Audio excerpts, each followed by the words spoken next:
जल्दी तैयार हो जाओ। नानी की आवाज में बड़ा उत्साह था। आज हम कहीं घूमने जा रहे हैं। लेकिन नानी कहाँ? छोटी सी रिया ने पूछा। उसकी आंखों में उत्सुकता साफ दिख रही थी। यह तो एक सरप्राइज है, नानी ने हंसते हुए जवाब दिया। तुम्हें जल्दी तैयार होना होगा। रिया और उसका भाई रोहन दोनों ही बहुत खुश थे। नानी के सरप्राइज हमेशा बहुत अच्छे होते थे। गाड़ी बहुत देर तक चलती रही। रास्ता लंबा था, लेकिन हरियाली से भरा हुआ था। चारों ओर फैले हरे भरे पहाड़ और खेत मन को शांति दे रहे थे। खिड़की से हरे भरे पहाड़ और खेत दिखाई दे रहे थे। हर मोड़ पर एक नई सुंदरता थी, जैसे प्रकृति ने अपनी सारी खूबसूरती इस रास्ते पर बिखेर दी हो। अचानक रोहन चिल्लाया, देखो समुद्र। उसकी आवाज में उत्साह और खुशी थी, जैसे उसने कोई खजाना खोज लिया हो। नीले रंग का बहुत बड़ा समुद्र फैला हुआ था। उसकी विशालता और सुंदरता ने सबको मंत्रमुग्ध कर दिया। ऐसा लग रहा था जैसे आसमान और समुद्र एक हो गए हों। लहरें उठ रही थीं और किनारे से टकरा रही थीं। उनकी आवाज में एक मधुर संगीत था जो दिल को सुकून दे रहा था। बच्चों की आंखों में खुशी और हैरानी साफ दिख रही थी। वे पहली बार समुद्र देख रहे थे और उसकी विशालता से प्रभावित थे। वाह, कितना सुंदर है, रिया ने कहा।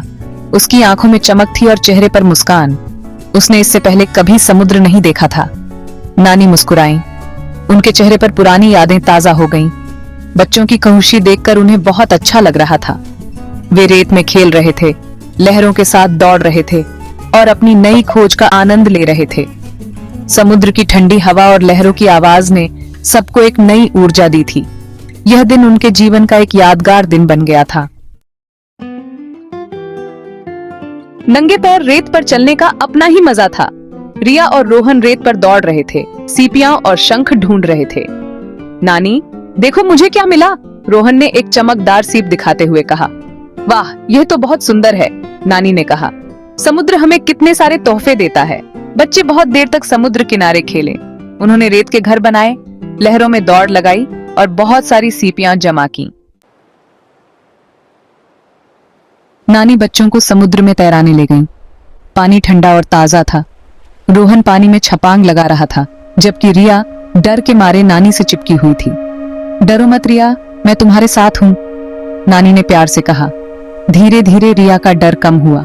उसने पानी में तैरती रंग बिरंगी मछलियां देखीं। कुछ मछलियां तो इतनी छोटी थीं कि रिया की हथेली में समा सकती थीं। शाम होने लगी थी। सूरज धीरे धीरे समुद्र में डूब रहा था। आसमान नारंगी और गुलाबी रंगों से भर गया था। नानी, रिया और रोहन रेत पर बैठे थे, डूबते सूरज को देख रहे थे। नानी, आपकी सबसे अच्छी याद क्या है? रिया ने अचानक पूछा। नानी मुस्कुराईं। उन्होंने बच्चों को अपने बचपन की कहानियां सुनाई, जब वो भी अपने दादा दादी के साथ समुद्र किनारे आया करती थीं। नानी, यह समुद्र कितना बड़ा है? रोहन ने पूछा। यह तो बस एक छोटा सा हिस्सा है रोहन। समुद्र की विशालता का अंदाजा लगाना मुश्किल है, नानी ने समझाया। समुद्र बहुत विशाल है और इसमें अनगिनत रहस्य छुपे हुए हैं। इनमें हजारों तरह के जीव रहते हैं। हर जीव का अपना एक अनोखा संसार है। नानी ने बच्चों को अलग अलग तरह की मछलियों के बारे में बताया। शार्क, व्हेल और भी कई अद्भुत जीव और दूसरे समुद्री जीवों के बारे में बताया।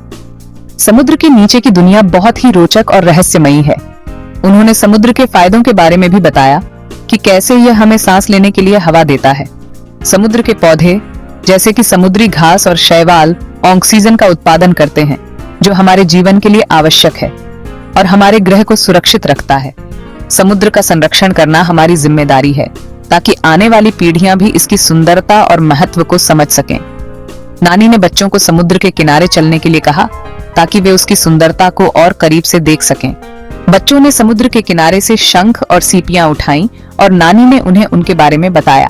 नानी ने कहा, समुद्र हमें बहुत कुछ सिखाता है। उसकी लहरें हमें धैर्य और निरंतरता का पाठ पढ़ाती हैं।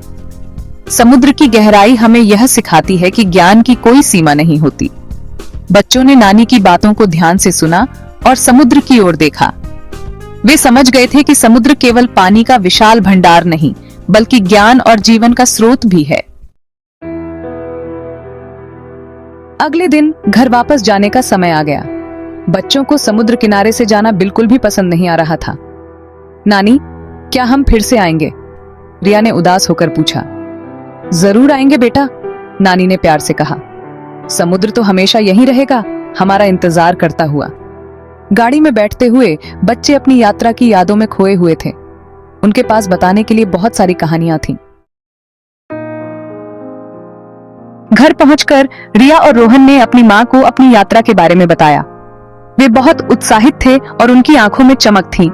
उन्होंने अपनी मां को बताया कि कैसे उन्होंने समुद्र की लहरों के साथ खेला और कैसे उन्होंने रेत के महल बनाए। उन्होंने उसे समुद्र के बारे में, मछलियों के बारे में और नानी की कहानियों के बारे में बताया। रिया ने बताया कि कैसे उसने पहली बार एक स्टारफिश देखी और रोहन ने बताया कि कैसे उसने एक छोटी सी मछली को पकड़ा और फिर उसे वापस समुद्र में छोड़ दिया। मुझे खुशी है कि तुम्हें इतना मजा आया, मां ने कहा। उसने अपने बच्चों की कहानियों को ध्यान से सुना और उनकी हर बात पर मुस्कुराई। मां ने कहा कि ये यादें हमेशा उनके साथ रहेंगी और ये पल अनमोल हैं। नानी के साथ बिताया गया समय हमेशा खास होता है। नानी ने बच्चों को समुद्र के बारे में बहुत सी कहानियां सुनाई और उन्हें सिखाया कि कैसे समुद्र की लहरों का आनंद लेना है। इस यात्रा से रिया और रोहन ने न सिर्फ मजे किए बल्कि बहुत कुछ सीखा भी। उन्होंने सीखा कि समुद्र कितना विशाल और रहस्यमय है। उन्होंने सीखा कि समुद्र की लहरें कितनी शक्तिशाली होती हैं और कैसे वे रेत के महल को तोड़ सकती हैं। उन्होंने प्रकृति की सुंदरता को करीब से देखा, नई चीजें सीखी और सबसे जरूरी अपनी नानी के साथ अनमोल पल बिताए। नानी ने उन्हें सिखाया कि कैसे समुद्र के किनारे पर चलना है और कैसे समुद्र की लहरों का आनंद लेना है। उन्होंने सीखा कि कैसे समुद्र की लहरों के साथ खेलना है और कैसे समुद्र की लहरों का आनंद लेना है। इस यात्रा ने उन्हें न केवल समुद्र के बारे में सिखाया बल्कि जीवन के बारे में भी बहुत कुछ सिखाया। यह यात्रा उनके लिए एक अनमोल सीख थी। रात को सोने से पहले रिया ने नानी को गले लगाते हुए कहा, धन्यवाद नानी, यह सबसे अच्छी यात्रा थी। नानी मुस्कुराईं। उन्हें पता था कि यह यात्रा हमेशा बच्चों के दिल के करीब रहेगी और उन्हें यकीन था कि जल्द ही वो फिर से समुद्र